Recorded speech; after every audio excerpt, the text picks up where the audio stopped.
Selamat pagi, Bapak Ibu Saudara sekalian. Selamat datang dalam acara Sarapan Sabda bersama saya Pak Saparman. Sarapan kita pada pagi hari ini diambil dari Kolose pasal yang keempat, ayat yang ketujuh dimulai sampai ayat 9.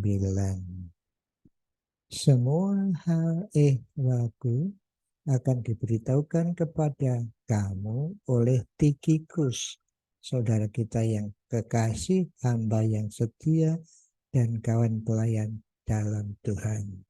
Ia kusuruh kepadamu dengan maksud supaya kamu tahu akan hal ehwal kami dan supaya ia menghibur kamu.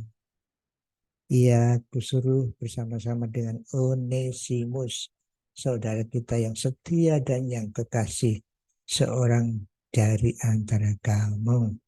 Mereka akan memberitahukan kepada kamu segala sesuatu yang terjadi di sini.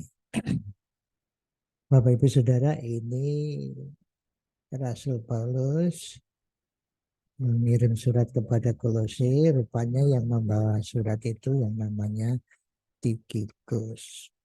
Tikhikus selain membawa surat juga akan menjelaskan bagaimana keadaan Paulus di penjara. Tikhikus itu adalah disebut saudara kita yang kekasih, hamba yang setia, kawan pelayan dalam Tuhan. Jadi rupanya Bapak Ibu Saudara, dalam pelayanan pekabaran Injil, pelayanan kita itu tidak ada yang namanya single fighter, hanya seorang yang menonjol.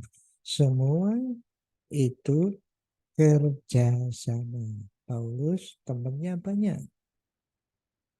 Memang Paulus tokoh, tapi tidak bisa sendiri. Dia ada teman namanya Tikhikus dan sangat menghormati Tikhikus. Tikhikus itu hamba Tuhan. Mungkin tugasnya hanya membawa surat saja ya, tapi dengan akan menceritakan keadaan Paulus di penjara ya. Lalu dia juga apa dikatakan pelayan dalam Tuhan, ya pelayan Tuhan. Jadi pelayan Tuhan itu pekerjaannya masing-masing berbeda-beda. Ada yang pengkhotbah, ada yang WL, kalau sekarang ada pengantar surat. Ini sederhana sekali. Tapi ini pelayan Tuhan karena mengantarkan surat yang penting yang sekarang kita percayai sebagai firman Tuhan itu. Lalu juga semua hal yang mengenai Paulus akan diceritakan. Bersama itu juga ada seorang lain yang namanya Onesimus. Nah, ini saudaraku, Onesimus itu kalau zaman dulu itu budak ya, pembantu batu, nakal. Tapi kemudian percaya kepada Tuhan Yesus sehingga dia menjadi baik. Lalu dikirimkan kepada nanti namanya Filemon, ya, tuannya. Tapi dalam hal ini sekarang dia ikut dalam pelayanan ini. Orang yang jahat tapi dipulihkan Tuhan menjadi orang yang baik melayani Tuhan. Jadi ini apa ya? Kerjasama di antara hamba-hamba Tuhan. Tuhan memilih orang yang dulu jahat menjadi baik, lalu jadi satu tim. Sama ya, Paulus dulu jahat juga, yang Onesimus juga jahat juga, pencuri, tapi kemudian disatukan. Nah, kita juga seperti itu bukan? Tuhan luar biasa. Kita yang dahulu tidak berkenan kepadanya, mungkin Bapak Ibu Saudara mempunyai latar belakang yang kurang baik, tapi kita sudah satu dalam Tuhan dan kita diharapkan menjadi satu tim dalam pelayanan. Nah, Bapak Ibu Saudara mungkin tidak menjadi pendeta, tapi bisa menyokong pendeta, menyokong gereja, menyokong penginjil, mendoakan.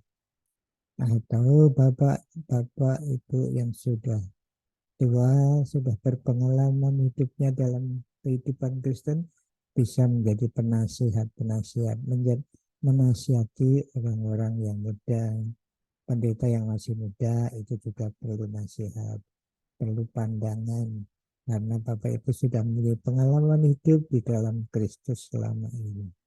Jadi tidak ada yang nganggur sebetulnya. Semua orang percaya itu kerjasama satu dengan yang lain dengan fungsinya masing-masing untuk melayani Tuhan dan mengembangkan Injil Tuhan. Dalam hal ini di sini ada Filipus, ada Tikikus, ada Onesimus. Dan memang ada saudara-saudara Kolose. Mari kita berpartisipasi dalam pelayanan Tuhan dengan apa yang Bapak, Ibu, Saudara, dan saya miliki. Mungkin kita memiliki duit, silahkan membagi duit kepada orang-orang yang memerlukan, hamba-hamba Tuhan yang memerlukan. Punya nasihat, silahkan menasihati sesama. Punya apa lagi? Kepandian, bagikanlah. Punya apa lagi? Punya ilmu, ya bagikanlah. Semuanya untuk kemuliaan Tuhan. Mari kita berdoa. Terima kasih Tuhan. Engkau telah memanggil banyak orang untuk kemuliaan nama-Mu, untuk memberitakan Injil. Paulus yang dulu jahat, Onesimus yang dulu pencuri, tapi Tuhan jadikan hamba-hamba-Mu. Ya Tuhan, ada yang pintar seperti Paulus nulis surat, ada yang tukang pos seperti Tikikus, tapi Tuhan pakai mereka menjadi hamba-Mu. Biar juga Tuhan memakai kami semua, para pendengar, melihat YouTube ini menjadi pelayan-pelayan-Mu di bidang mereka masing-masing. Terima kasih dalam nama Tuhan Yesus. Amin. Selamat berkarya. Tuhan Yesus memberkati Bapak, Ibu, Saudara, dan saya. Jangan lupa, kalau ada yang belum subscribe YouTube ini, silahkan subscribe. Kalau sudah subscribe, saudara langsung dapat YouTube ini atau channel ini tiap hari. Terima kasih, Tuhan Yesus memberkati. Amin.